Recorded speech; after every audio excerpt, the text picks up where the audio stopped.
होळीमध्ये गावी जाणाऱ्यांची वाढती गर्दी लक्षात घेता आता भारतीय रेल्वेने मोठा निर्णय घेतलाय। वाढत्या तिकिटांच्या मागणीमुळे आणि वेटिंग लिस्ट वाढत असल्यामुळे रेल्वे प्रशासनाने 20 पेक्षा अधिक विशेष गाड्या सुरू करण्याची घोषणा केली आहे। त्यामुळे आता सणासाठी गावी जाणाऱ्या प्रवाशांना मोठा दिलासा मिळतोय। दरवर्षीप्रमाणे यंदा सुद्धा होळीच्या काळामध्ये मुंबई, ठाणे, पुणे आणि परिसरातून उत्तर भारताकडे जाणाऱ्या प्रवाशांची संख्या वाढत असते। महत्त्वाचं म्हणजे उत्तर प्रदेश आणि बिहारकडे जाणाऱ्या मार्गावर तिकिटांची मोठी मागणी दिसून येते।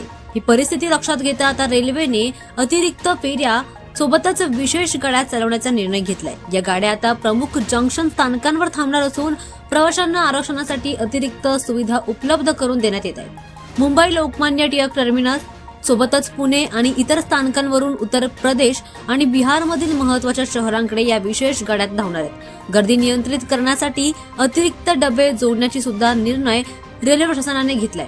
माहितीनुसार या विशेष गाड्यांचं आरक्षण ऑनलाईन आणि काउंटरवर उपलब्ध असणार आहे। प्रवाशांनी अधिकृत वेबसाईटवर किंवा ॲपद्वारे तिकीट बुक करू शकतात, असं आवाहन देखील करण्यात आलंय।